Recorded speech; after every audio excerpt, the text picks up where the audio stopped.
Greetings and welcome to a Wednesday edition of the Shotgun Start. It is September 25th. Andy, how we doing?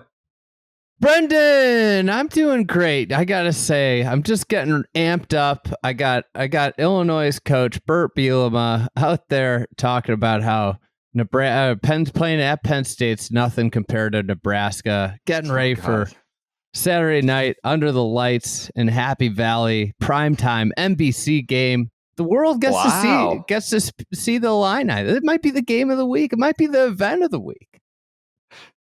Event of the week, huh? Bert trying to stir it up with the, I would say the Pennsylvanians could be a nasty bunch. You know, the Philadelphia crowd, they could get, I don't think I'd want to irritate them. That feel like last people I'd want to antagonize. That NBC song, it might be so bad it's good that and so incessant, like my kids know, here comes Saturday night, like that. They've just been blasting that into our ears now for 2 years, often at many golf events that we all consume. So bad it's good. They've just been relentless with that thing that everybody now knows that. And now you have Illinois in the here comes Saturday night game against Saturday night game, the whiteout. Congrats to you on that one. I'm very excited for you. I'm sorry. You don't think we have a chance, huh? No, I do. I think that's completely not the case. I think you're completely have a chance. Penn State. Do you think we're in the top 12 if we win that game? No, but I'll say like 15. Seems like you're in the 10 to 15. I don't think it's a given.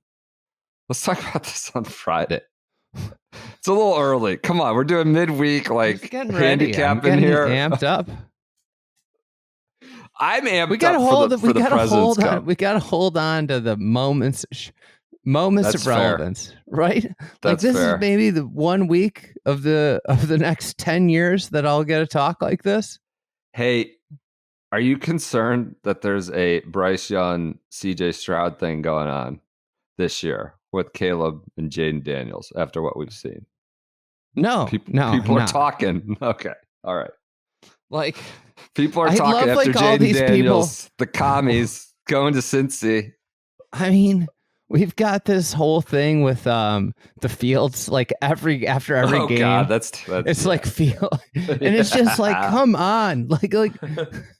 Well, this is the media environment we live in. Everybody's got to have a take on every platform every minute. So you can't let anything breathe. But yeah. Can I just lay it on the PGA Tour for a second and their archaic rights? Please. Sure. I got to say that their rights, the way they approach media rights in the general media landscape, is just holding the sport back incredibly. As a professional endeavor. Yes. Or, okay. Just holding the sport and the fan interest back an insane amount. If you look at the NFL and what they've done, I think a lot of like their popularity also is from the ease and the depth that the media can cover their sport.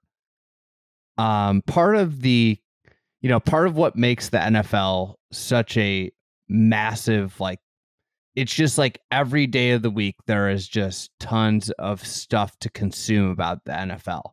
And it's on from Monday to Wednesday, really, like before Thursday night kicks back up. And then Friday and Saturday, where the interest comes is from, like, if I'm a Bears fan, I want to know what's going on with Caleb Williams. I can find so much stuff out there about it. And it's like they allow the media to use footage. They understand that footage being out into the public, being consumed, is good for their sport. It's good for their popularity. It's like these breakdowns of, like, basically I can watch every throw. I can listen to, a quarterback guru talk about, like, what's going on. Like, I can get a deeper understanding of the sport, which makes me want to watch on Sunday more. So meanwhile, the PGA Tour doesn't let anybody do anything. If you even tweet out a video without, that doesn't come from them or Scratch, which they own, you will be reprimanded. It will be taken down.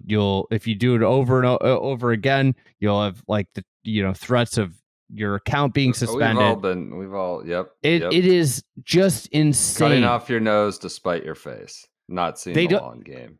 Like golf's biggest problem is like it's only relevant a few times a year. But you also have people wanting to proselytize, to bring it to larger audience, to bring it to people, to talk about it. And you're trying to, you're cutting it off at the knees. I woke up this morning, I watched Jay Gruden, who, whatever you think of Jay, shouting about this, showing film clips about a Jaden Daniels throw last night. And then I scrolled a little bit more. I got Dan Orlovsky doing the same for Deshaun Watson. It made me feel terrible, but I feel like I learned a lot, or I learned a bit about why Deshaun is really struggling. And you can't do that, is what you're getting at. Yeah, I asked someone yesterday about that has kind of knowledge of the NFL. He also knows how golf works. I asked, he's like, I can literally sort, like, show me every Deshaun Watson throw under pressure from a game.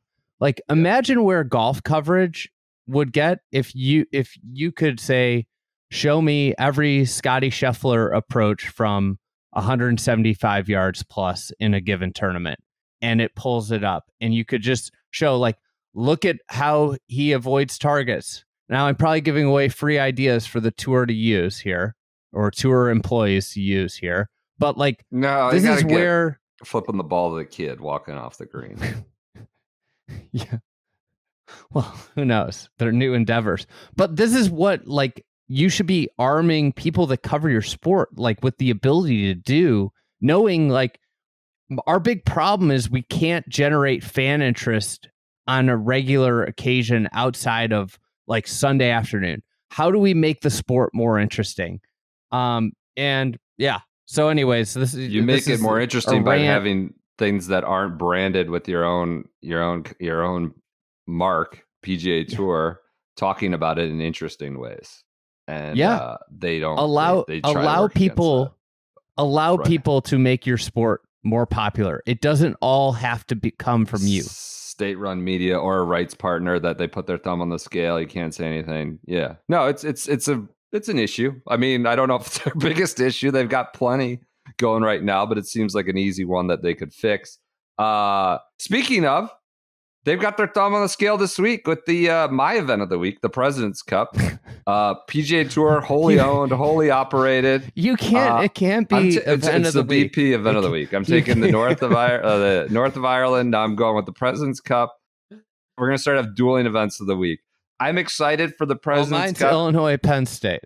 There you go. I like that. Well, the Mid-Am's still ongoing. We've lost some SGS favorites. Got kind of wiped out quickly. AVL, Bailey lost in 19 holes. It was a tough run there. There's only one left. Who's left? That we know of. There's one listener left that we know of. Who is it? It's Will Davenport. Okay. Yeah. He is. I don't want to mush him. He's looking good. He's one up with three left. Is Stu around? Did Stu get bounced? Davenport knocked Stu out in the round of 32. Okay. It's tough. We had so many. I'm looking at the bracket. I'm like, God, there's like 8 or 9 in here. Yep. They were all gone right away. Fickle match play, as we'll see this week up at Royal Montreal. I'm my event of the week, the President's Cup. The P Cup. Could it be better? Yes. Could it go to better courses? Yes. Could it not be run by the PGA Tour exclusively and wholly? Sure. Does that take it down a notch? Yes. Has it been relatively uncompetitive on the total records? Incredibly so. Like, there are ways where it could absolutely be better. But what I think, like, we get lost in the sauce of saying all these things that could be better and just presume it's shit when we say all those things about ways it could be better, when it actually is quite good. How much do we yearn for a team match play events? How much different is this than getting a John Deere, another Rocket Mortgage Classic, another even BMW Championship, whatever it is? It's like the bowl games thing. Like, people bitching about there being too many bowl games. Like, okay, what do I you think want? there Where are would too you? many bowl games. I think it dilutes. They all mint the bowl money. games. They all get like sizable ratings for Tuesday, December 21st or whatever it is. It's like, really, is it that bad having this? I think it could be a lot better, but why would you bitch about a real team match play event? That's gaining a little bit of history at this point. Can I throw one more thing into your checklist? Sure. Could it be better? Yes. Could it be? Yeah. Could it be? Could it go to better courses? Yes. Here's one thing I want to add. Could they be wearing better clothes? No. Absolutely not. Furyk even said guys are comfortable with clothes. Clothes are great. I mean, that's basically, for me, that's 24 ringing endorsements from the best players in the world, Furyk. And he swerved in to answer that one in his press conference today. The question was about hats or something. I don't think they're doing the hats. I saved for the waterproofs, the zero restriction hats. But he didn't. They weren't even asking him. Like right here, I got my international gear on. It wasn't a meatball over the middle. He swerved in to say, like, God, I talked to all the guys. They love the clothes. So you can too. Go to B.Draddy.com. Use promo code SGS30. Unplanned ad read here. The clothes cannot be better. It's good. They've swerved. They got a real partner here for both teams. Whether it's zero restriction from the waterproofs, the windproofs. I've got the Z710 jacket going with the flag on the shoulder, on the arm, and the P Cup logo on the chest. You have international. The print shirt, is that a sport polo material? I think it's like the Captain Cool polo material. It's the print. But I got my international gear on. You could call me, un-American, but this event needs this team to win. Don't tell Furyk that. They have to win. Why? They're heavy underdogs. The international. I mean, why? You can't just keep running this out there if they haven't won. Like, it's not. I think it's in a better spot than it was like a decade ago. And I realize there have been some intervening blowouts there. Royal Melbourne was fantastic.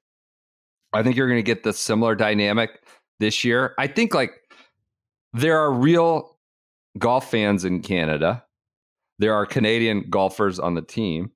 Do you remember how fun like the crowds were at Melbourne? They got you remember Pat Reed's caddies punching fans in the face. I'm not saying that's good, but at least there was a little bit of an adversarial atmosphere. I think too often the President's Cup suffers from an environment that's just like a glorified PGA Tour event. And like, let's look at the famous golfers come on through, and there's no real adversarial element. I think that will be present with Canadian golfers and a real Canadian golf crowd. I think. I'm not guaranteeing it. I'm not going to sit here like you think they're going to get adversarials. I do actually. I think I'm not, Golf Channel, promoting it as if, it's going to be a Coliseum in Rome. That could be, but I do think you have real golf crowds with home players, and I don't know that it's going to become like a Ryder Cup facsimile like Bethpage, or even when we go to Europe, Americans go to Europe. But I do think that element's really present this time around, as it was in Australia. And I think that will add a little bit of juice to it. I think the internationals have stepped up their game a little bit. I know Liberty National is a disaster, but maybe I'm drinking the full-on Kool-Aid. But it does seem like the whole Shield thing. I know they talk about that a lot. Like, we do a real emphasis on getting together a lot during the year, not just showing up the week of. I feel like there are guys invested. It was interesting to hear Jason Day, who's a pretty big veteran at this point, talk about how he essentially wasn't driven in this event in the past, which was just great to hear. He goes, I really wanted to play the President's Cup. My first President's Cup, I was really excited. I'm not sure the team environment, though, was as passionate as we have now. That hurt my drive to want to compete, because I'm like, well, if some guys aren't wanting to push, then why do I need to push? Then he says, that happened when I wasn't as driven in like Korea. I wasn't driven there to compete. Korea, I will mind you, that was 2015, coming off one of the best player in the world, non-Tiger seasons of the 21st century. Admitting on the record today that he wasn't driven to compete there. He goes, that hurts You the team know- environment. He says, I definitely opened my eyes with the Olympics. It says they don't have that issue anymore. Like there's like a real buy-in from the youngest guys. We see that with Tommy Kim and some others. So. You know why? You know who's largely responsible for that? Ernie, and then I think the line to Trevor. I would guess. Yeah, Ernie and Trevor. Ernie, the great. Phil's pulling apart the game. Ernie brought it together. It's another reason why he's the second best of the generation. I got some. Yeah. Maybe Ernie came around. I'm not sure Ernie was too bought in on this event early on in its iterations, from what I understand. But he's definitely. I mean, it just appeared out of nowhere. Yeah. Yeah. These things take time. I mean, the Ryder Cup was like a well, nothing you want to burger. kill it. You're sitting here wanting to kill it because it's not. I mean, the Americans won the first 15 or 20 Ryder Cups. There's a reason I want to kill it. It's just not an original idea. It was a ripoff of the Ryder Cup. It's not like original. And I think there's better versions of this event. Way better versions of this event. But this is my point in like getting lost and like wanting to incrementally like fix it or make it better. We sort of don't appreciate it for being any good. Do you think it's any good? I think it can be good. Like Royal Melbourne was awesome. Yeah. Liberty National wasn't. Quail Hollow was pretty dull outside of a couple moments. Yep. Siwoo and JT was electric. How about I wish Adam we Scott? got Siwoo JT round 2. That would be fun. Hushing the crowds at various intervals. Maybe JT would do the grip thing, inside the grip.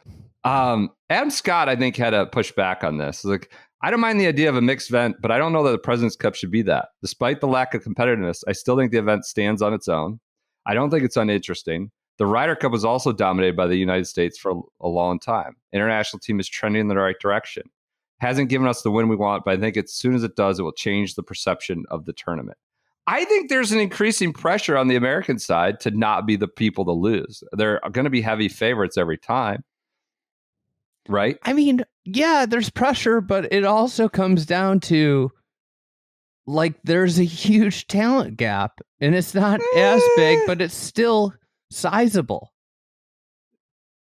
Yeah. I mean, think like one of the things that makes the Ryder Cup I don't want this to be disrespectful. Okay. But there isn't a player on the international team that's in the same stratosphere as like 4 of the players on the American side. Who would be Scotty, Xander, Cantlay? I mean, Morikawa? That's like I would put I think like Hideki is the only one. Hideki had a great year, but he's so up and down. He hasn't been there that often. Yeah. Yeah. I mean, it's just the international team's just like light on big names. And then you go down the list and it's like, oh, we have like Adam Scott and Sung J M, but it's like those guys. So your top 3, the bottom of the Americans is the top of the international team. That's the issue. So Adam Scott's contention is like it should be an exact replica of the Ryder Cup. It should be 28 points. I would agree with that. So you're talking about the depth issue is mitigated a little bit with fewer points. Here's the problem with that. What? Tour's got to give back a little money. Why? Because less days. Fewer rights, fewer activations, fewer, Rolex minute on Thursday and Friday. Let's do that. Let's do the format real quick. Thursday afternoon, we have 4-ball. We're opening with 4-ball. I believe that starts at 11:30 on Golf Channel. On Friday, we have foursomes. That starts at 1 o'clock, 6 p.m. I want to put them on the clock right now. I want to see how long they can make foursomes that in the President's Cup. That's 5 points. 5 points, and that's where it deviates from the Ryder Cup. That extra point in those first 2 sessions, which they spread across 2 days. Then we go to Saturday. It's the double session, 4 in the morning, 4 in the afternoon. So you're at 18 points. I think they're opening with 4 ball, then foursomes in the afternoon, starting around like 1:30, 2 o'clock. That is on NBC. NBC pretty much looks like all day. Sunday, we have the usual 12 singles. So you're up to 30 points there. That's noon to 6, kind of directly opposite NFL Sunday. Solheim sort of snuck in ahead of that for a lot of it, finished during that opening wave. But that is noon to 6 on NBC before you go to waiting all day for Sunday night football. So that's your format. The Browns playing Sunday night? The Browns are playing the Raiders, which I doubt made it to prime time coverage for that one. So that's your format, 30 points across 4 days with 5. I like the appetizer. I like the 5-point session. Am I being too positive about the President's Cup here? I just am sick of people like I'm as much a party of like, when there's a talent discrepancy, the worst thing you could do is do more matches. Like if you wanted to make this a better event, like a more competitive event, you would cut it down to like 2 sessions. What's your favorite President's Cup memory? Why do you even have to ask? What is it? Ernie? It's Ernie and Tiger dueling into the night. Blow for blow, going back and forth. 2 lions, absolutely. Yes. I mean, honestly, it's like one of the most vivid golf memories I have is that match. Yeah. The playoff. It was awesome. It was epic. Yeah. There's a lot of them. If you just take a minute to recall. There's that streaker at Muirfield Village with Freddie Couples just darting in front of Freddie Couples. How about Phil playing the Ron Ball in Korea? Then saying we spotted their best duo 2 holes and they still couldn't beat us. Just saying. That duo was Jason Day, as we learned today. Just didn't care. Apparently wasn't driven. That Korea one was sneaky incredible. A lot of drama going on. Remember there was the rumors of American guys pissed about, an international guy not marking his ball properly. Like a market nearer scandal. That came close. You had Billy Haas playing for his dad, like needing a point late on Sunday. I believe Chris Kirk. That was a great one. It was just happening at 2 a.m. or whatever it was. I was just going to say, I think there's an argument to be made that golf is best when it's played at really obscure hours. Sabo winning silver medal. That's when you get the best viewer experience. Is when you have to really earn it. That sounds really, like a big revenue opportunity. Let's play all our events in the middle of the night if we can. I just think there have been a lot of interesting moments that we just tend to get lost in the. I'm excited about it. I just think like, shit. Do you want me to have an RSM this week? You want me to have another Pro Core? I've fired up. These are 24 of legitimately the top 60. I think it is 65 players in the world. I know there's some live guys that are missing. I know that could be better, but to say that, I think we get caught in the sauce sometimes of just talking about all the ways it could be better. I'm excited to just wear my my international uniform a couple times this week. That's what I'm excited about. The boys look good. Everybody looks. My wife saw me in this outfit that I'm wearing. It's like, why are you wearing that? Well, you're wearing international. I'm wearing American. We're gonna do maybe a YouTube live deal tomorrow when we announce the pairings. Does that sound only good? Going to be on YouTube. Okay, Fried Egg Golf YouTube page. They're announcing them, I believe, at 4 Eastern. Don't quote me on that, but I believe it's 4 p.m. Eastern. We'll hop on the horn and chat for like 15 minutes. Then we're doing a live hangout for Club TFE members only on Thursday during the opening tee sessions. As they announce their names and they send them all off, and you miss all the shots as they pan around the arena of the first hole. I got to figure out my setup for that. How are you going to go about it so that you can see what's going on while you do the live hangout? I'm going to put the TV on in my office that's right next to my computer screen and just watch it while I'm also on the camera. So we'll do that Wednesday, Thursday. Live Deal Club TFE Wednesday, just YouTube video, just reacting to some of the matches. Maybe we'll bring in a guest for that. I don't know, but that'll be 15 minutes. What's the pairing you most want to see on each side? Oh, that's a good question. You're catching me off guard. It seems like. Do you have one in mind? Yeah, I'll go with. I'd say I want to see Scotty paired with somebody that just hits tons of fairways. So for Seems me, like it's probably like Brian Harmon. I just do not want the Sam Burns thing again. I want to see the Scotty Harmon alt shot pairing.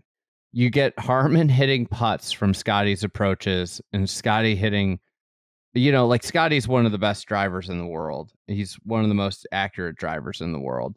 But like, do not pair the best iron player in the world with a bad driver of the golf ball, what Sam Burns is. Seems like Burns and Scheffler are going again, but maybe Scheffler it's just might be with a Finau type. Yeah, Burns might not play foursomes from what I understand. He shouldn't. Who knows? I don't think. Seems like Homa and Harmon, maybe, they did well in Rome together. We're just trying to read tea leaves here as amongst early practice rounds. Speaking of, super cool thing the internationals did, 5-hole alt shot match, all 12 playing together. Kind of a fun thing. I think Tom Kim and Min Woo won 10K off that, but just a 5-hole match. I'm interested. I just want to see No Hat Pat with whoever he plays with. Xander. I think it's probably going to be Xander. There's some Wyndham in there, but No Hat Pat's been insane. Now in every match, he's like 11-5-1. Obviously was great in Rome. Cleans up in the P Cup. I'm kind of into No Hat Pat just being this quiet killer. Just staring down Tom Kim as he does his little hijinks on the first tee. Deadpan.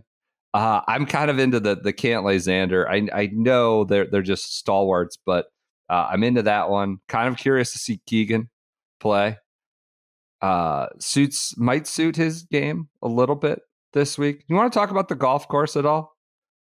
Well, they narrowed it up, grew up the rough, I think is a good strategy. This is like mucking up a game. This is if you're outmatched on the basketball court, I think you just start grabbing and know they aren't going to call fouls all game.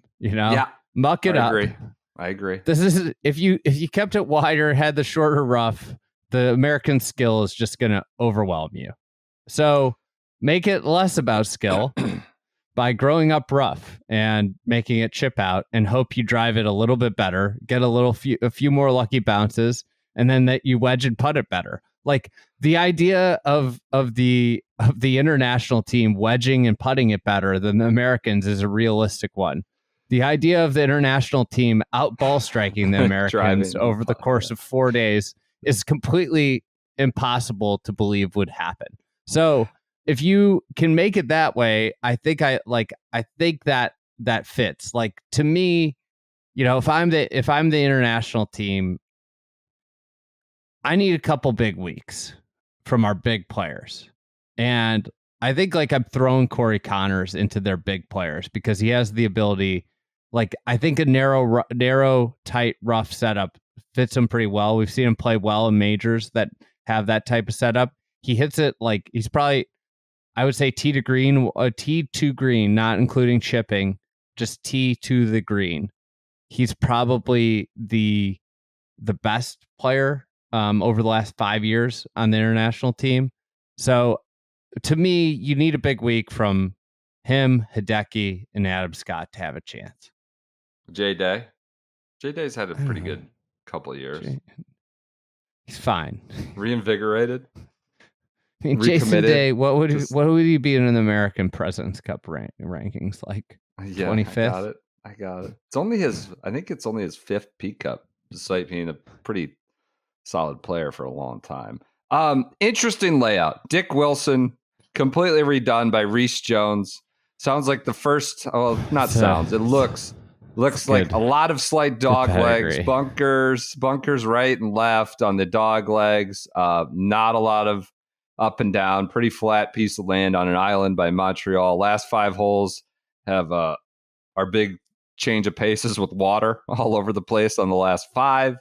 One of them's drivable. I think it's the 14th they're talking about. They're going to make that drivable. That's the Woody Austin deal. You fall in your face into the water.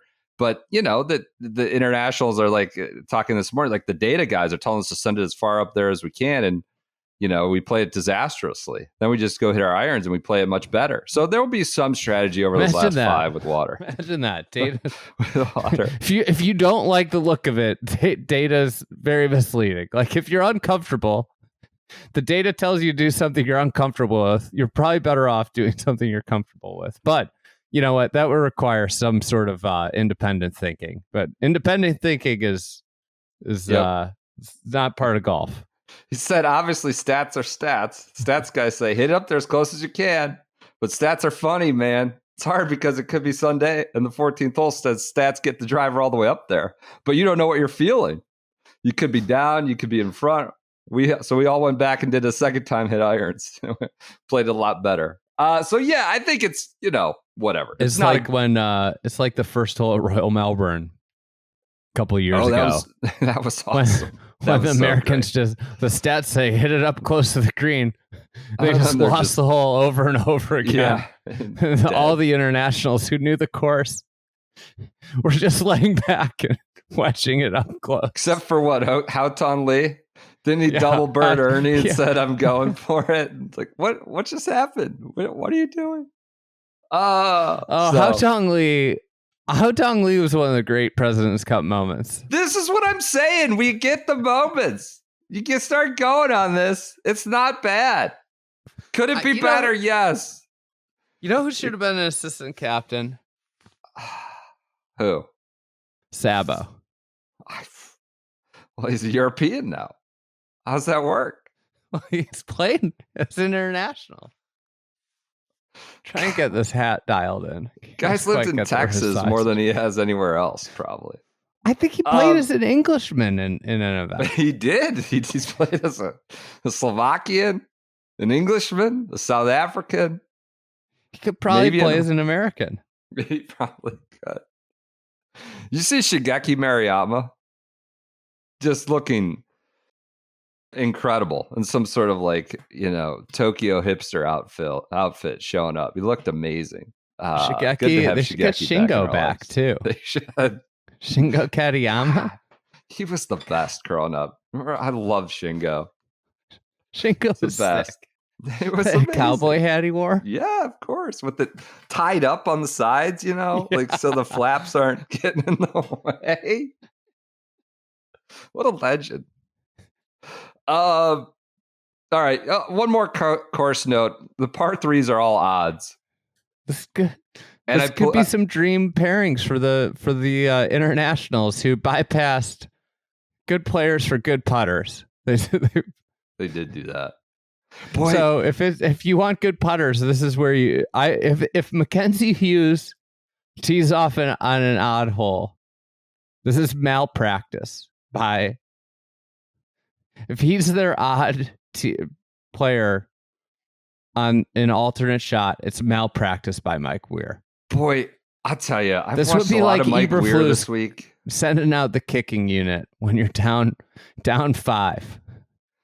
Mike Weir doesn't bring a lot of zip to the microphone. I've watched a lot of him this week, and I don't need it. That doesn't make you good or bad. He makes Furyk look like Deion Sanders. He does. I mean, Weir it's exciting. Golf is exciting. You never know what could happen. So he's incredible. He's just like mayonnaise sandwich. It's incredible. But yeah, par 3s are all odds. I believe the par 5s are both odds as well. So you have approach players, lining up for those. I guess it would be maybe 6 shots when you combine the tee shots there. That's a little nugget people are honing in on. I'd like to see Minwoo and Tom Kim together. That'd be an international pairing. Seems like it's going that way. They're playing together in their little game today. Their little alt shot game with everybody out there. They want it. It's getting Tom hitting from 70 yards ahead of where he's used to. It would be, I think, a pretty good coup for the internationals. Yeah. Minwoo got the hair, that's a real original. Did the hair deal with the carved in the side of his head. That's worked well for Ricky in the past, doing the USA in the side of his head. So yeah, that would be a good pairing. That would be a good pairing. I'm excited. I was talking with Smartin on Fried Egg Pod about this, but you want to know the miss of the week? What?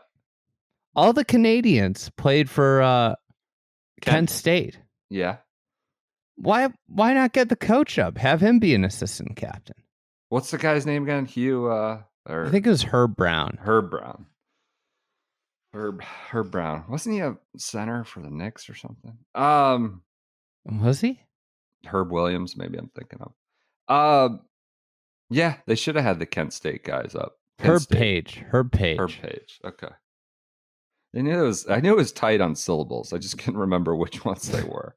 So that's our President's Cup preview. Do you have a pick? USA heavy faves.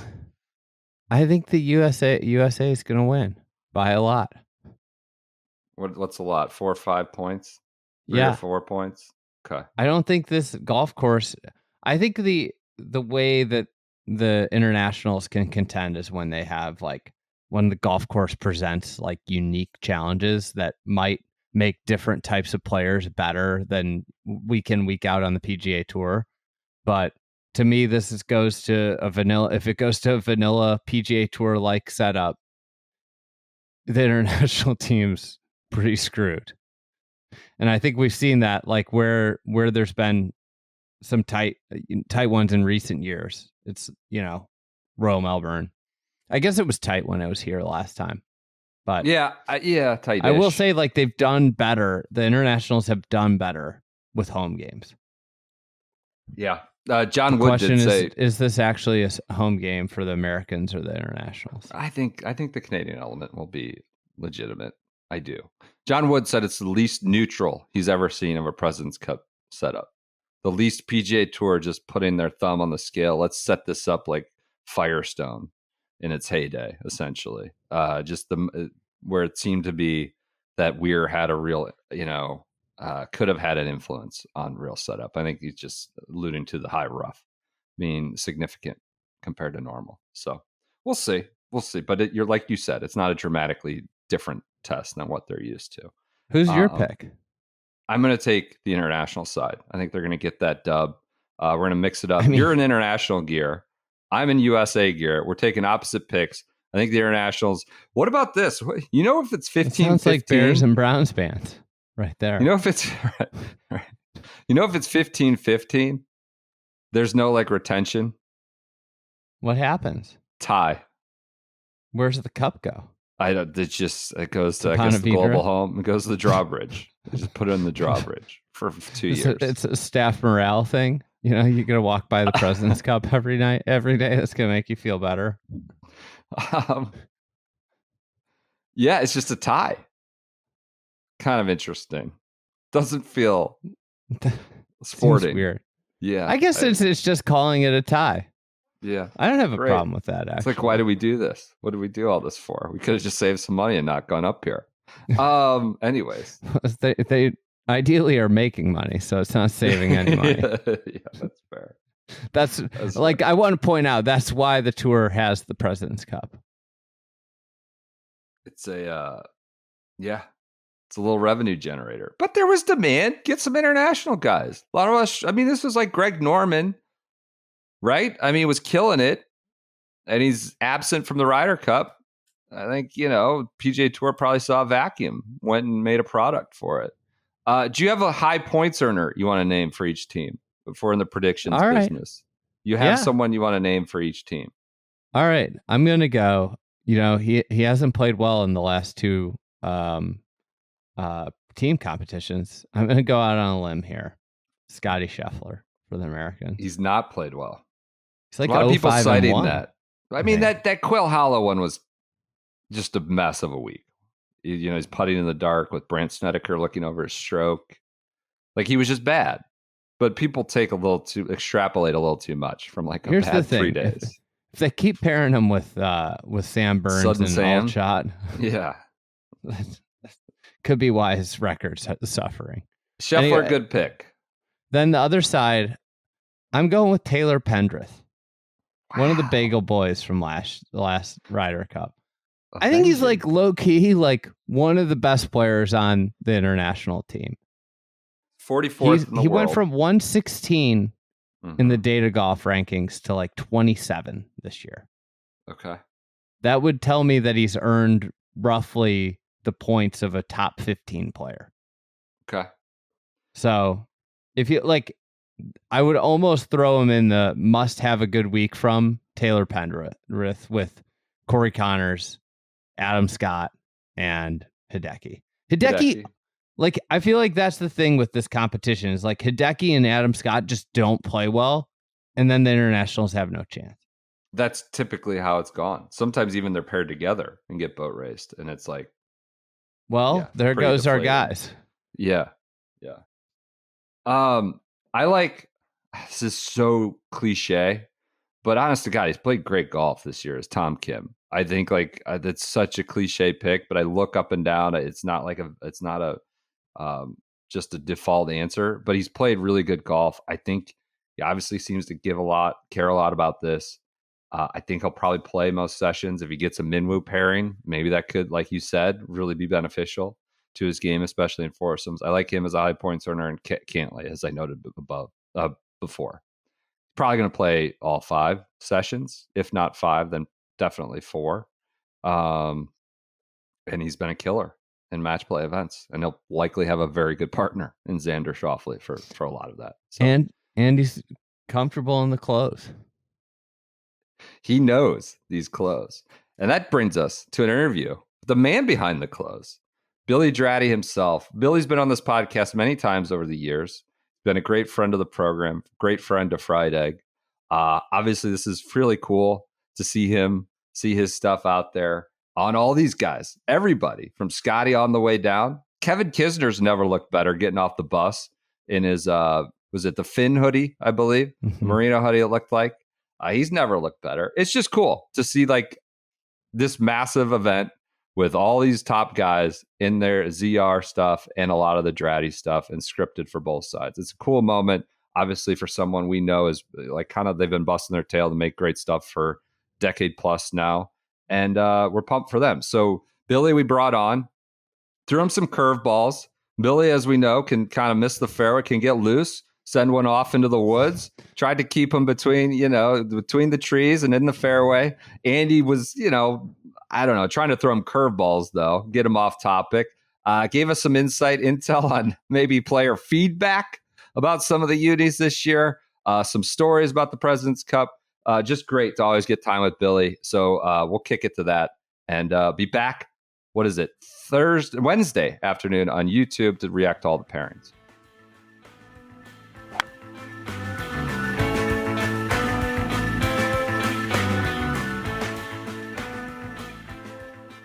All right, we are now joined by the creative director of Summit Golf Brands, which includes B.Draddy and Zero Restriction and Fairway and Green, among others. Billy Draddy, the creative director, longtime friend of the podcast, has been with us really prior to the podcast's existence. So this is a big week, a big moment for Draddy, Billy Draddy personally, but obviously B.Draddy, the brand, as they are outfitting both teams, both sides. They can't, claim favoritism. They are trusted so much that both sides went for it.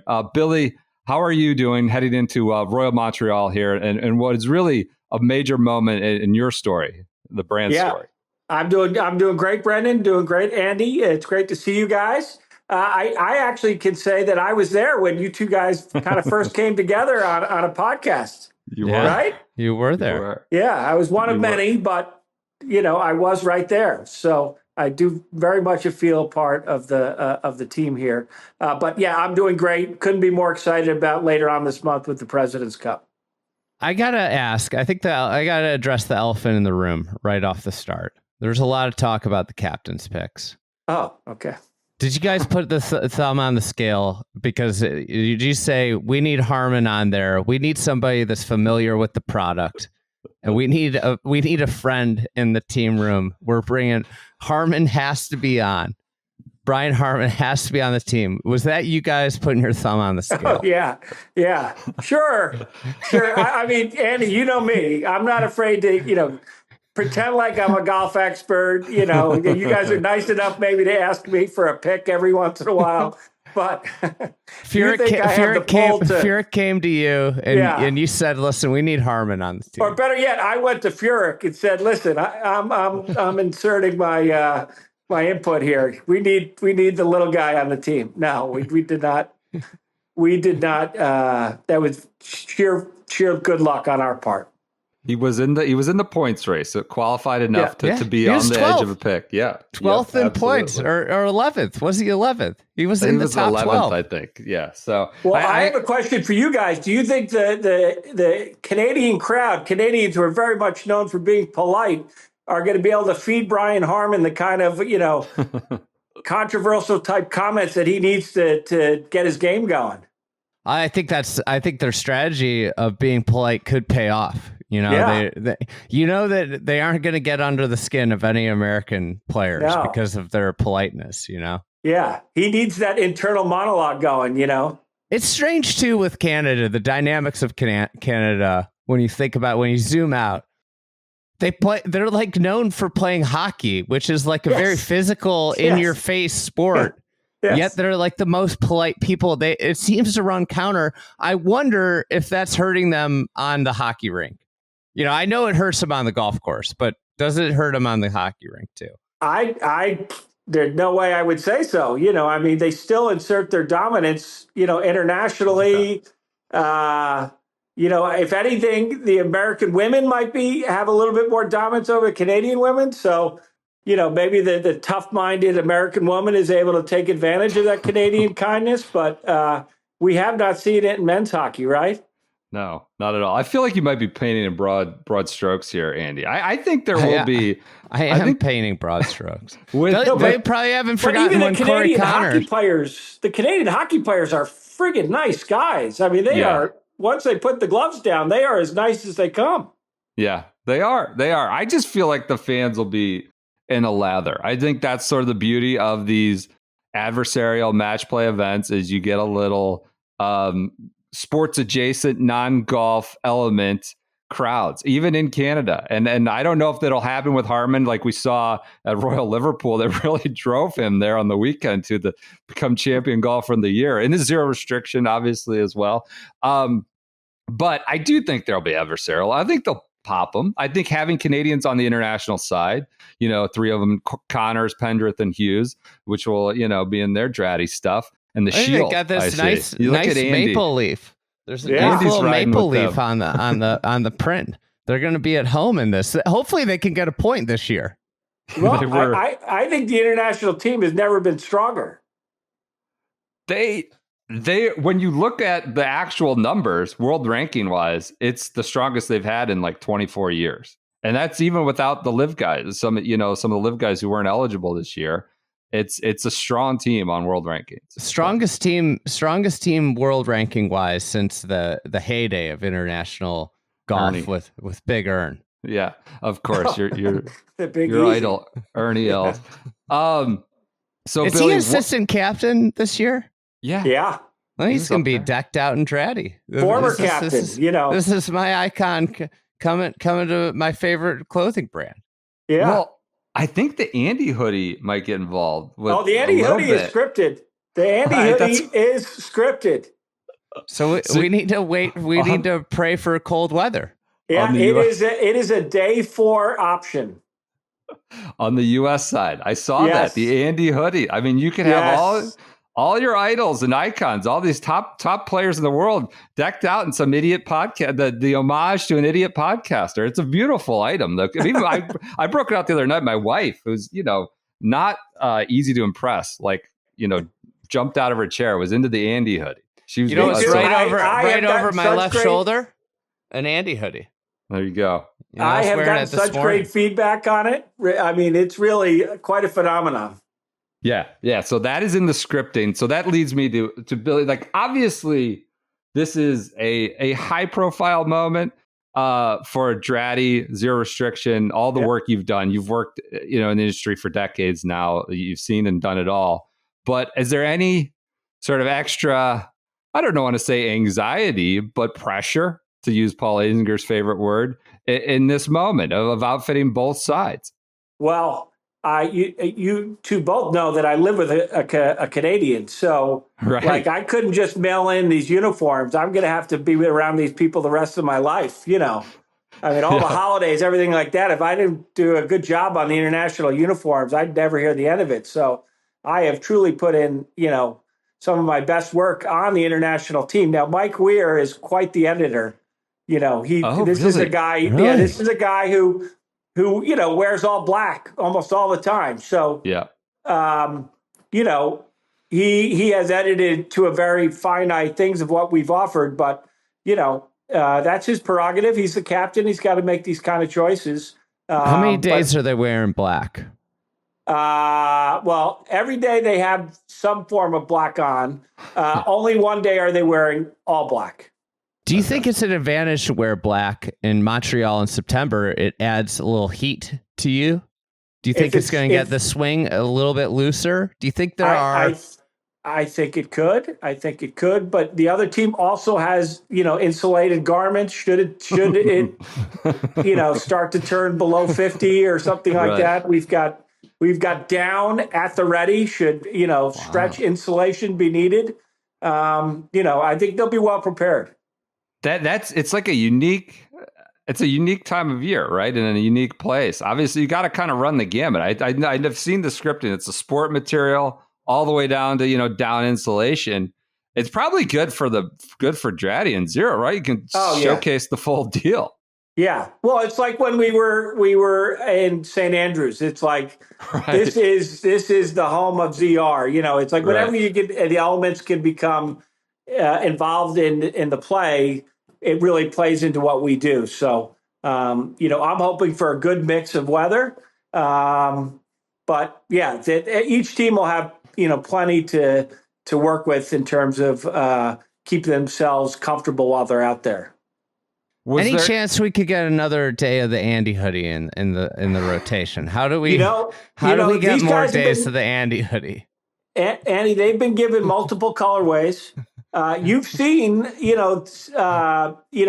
the guys that aren't playing, sometimes they'll go off script with the uniforms and stuff like that. Yeah. I mean, you may see, players' wives wearing the Andy hoodie. They steal it from their husband. There we go. I mean, there's a wide array of opportunities for the Andy hoodie to get full exposure. Okay. I just want to make sure that we can get that in there as much as possible. For sure. What was Furyk like on the feedback process? You just mentioned Weir had a lot of editing. Would you consider yourself one of Furyk's friends? I would not go that far. I think I wouldn't go that far by any means. By any means, I would not go that far. But each one, all golfers are very, they're all about the details. And, what one guy loves, the other guy, can't stand. Furyk's thing was he didn't want any full zip rain gear. Like everything has to be a pullover. So just because he doesn't like playing golf in a full zip jacket, which, that's his prerogative. He can do what he wants to do. Can I ask you a question? Sure, Andy, shoot. Do you think a captain should be putting their thumb on the scale and making decisions for the whole team based off what they think? That is a great question. And that was kind of, when I kind of gathered myself, that was kind of the comment that I would make back. That is that I understand that for you, having a full zip hoodie, a full zip jacket. So you got this? What's that? That's rain jacket? This is the audio medium. Okay, the hoodie raincoat. Oh, yeah. So no, there's no hoodie jackets. Okay. I said hoodie by mistake. I was still wrapped up in talking about the Andy. But on the full zip jacket, maybe Jim hadn't worn a jacket like ours that have that dual direction zipper where you can release the zipper at the bottom, so that it doesn't bubble up as you bend over to a dress or putt or whatever. So he probably wasn't as familiar with our full zips. But with that said, he did listen to the feedback, and they do have both a full zip and a quarter zip. Interesting. I think that you should send him out. It's about to be tropical storm rain season down in Florida. I assume he lives down there. I mean, you should send him a bunch of jackets and say, why don't you go out and play in puddles like one of your your captain's picks, Brian Harmon. Yeah. Yeah. Well, and that was one of the things was that I'm not sure if he has ever played fall golf, north of South Carolina, right?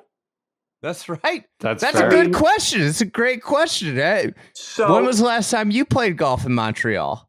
Yes, in September. In September. Right. I mean, I think it is a good, kind of month. I think if it was next month, we'd really be in trouble. But I think it should be. I think it should be okay. Where are you on sort of I would say the Ryder Cup side of things have become a little monotonous, at least with the font, that sort of font that I'm not saying we need to talk negatively about anyone else. I'm just offering my own opinion.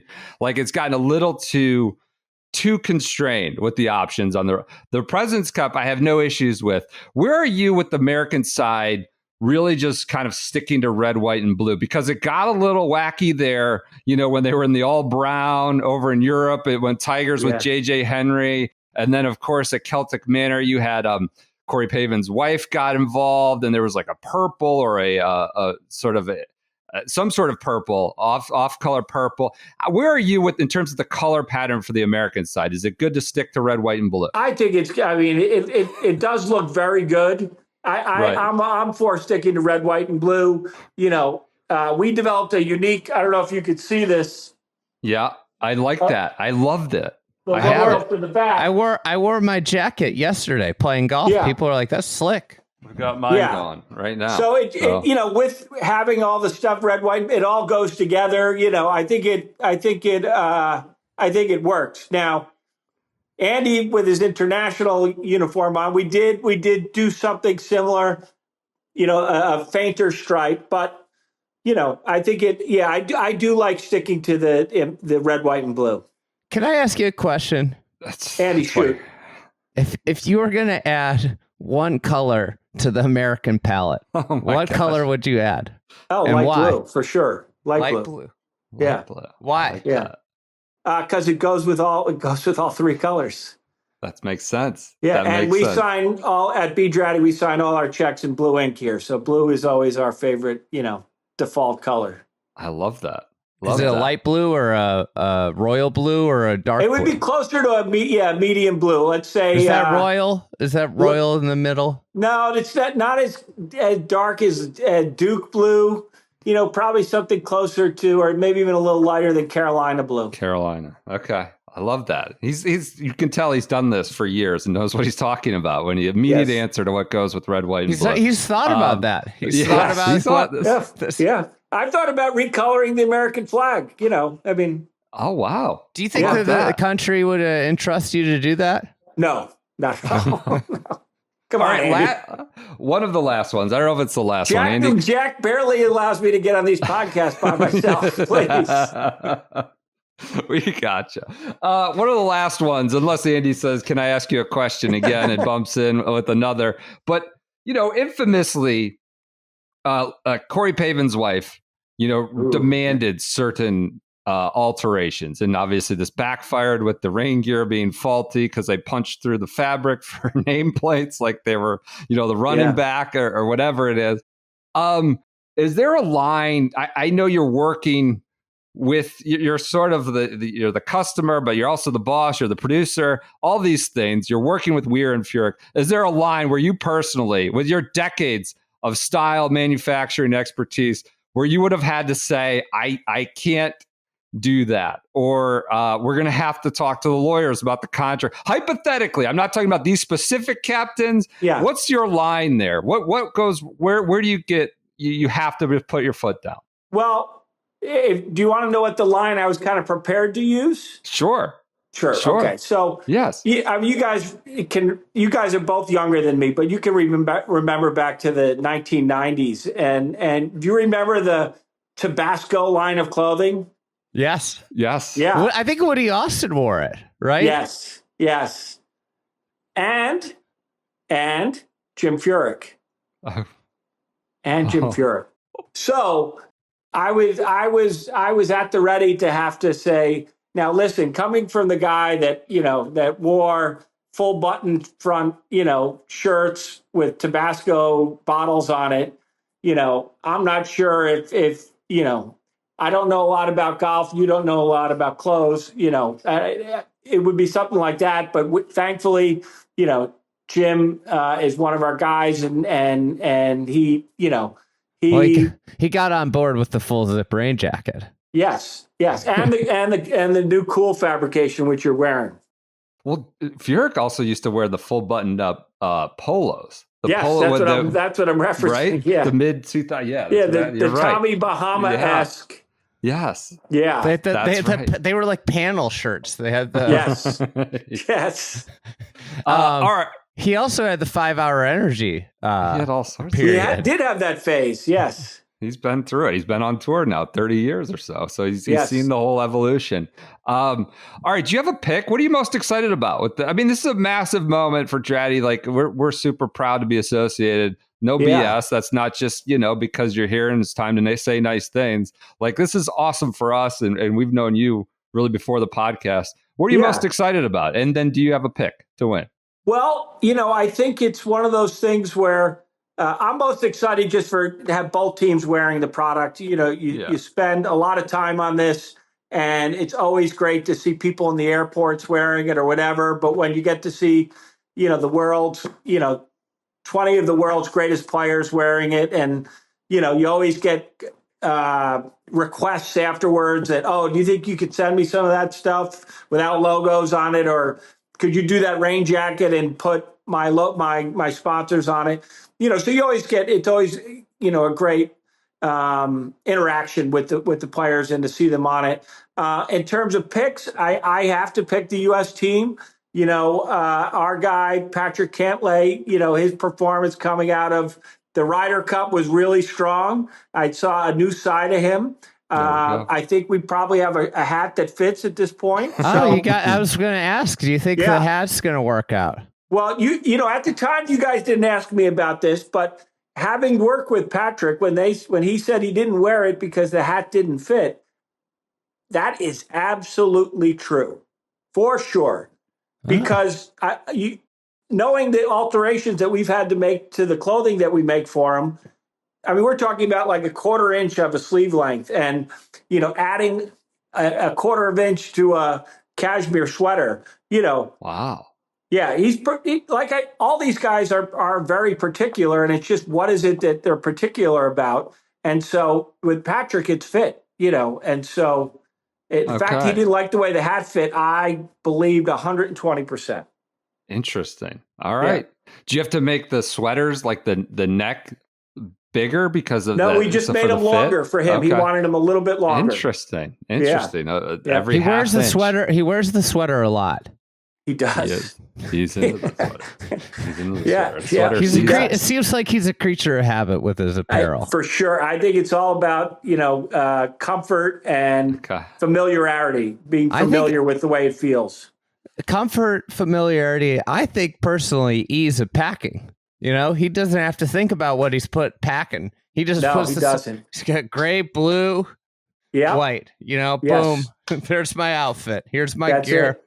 There's a nice simplicity to, having just, these are, I feel like in the middle of summer with sport, I get that way. Because I just have I just pull the same 5 sport shirts off, throw them into the bag. There's my trip.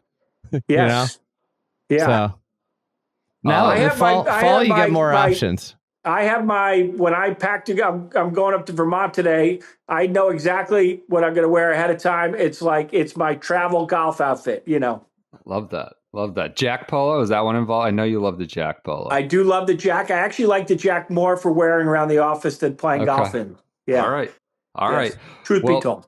Billy, it's an honor that you join us. It's such a big month. Obviously, we're very proud of our association with you since this podcast started. Obviously, earliest days of the fried egg. Yeah. Major moment. Congrats on this President's Cup. And the same to you guys. I texted Andy earlier when I saw his commercial come up last week during the U.S. Tennis Open. I was so happy for him. He's operating his drone. You know, I was never so proud. And we love this partnership with you guys, and it's great to have you guys as partners.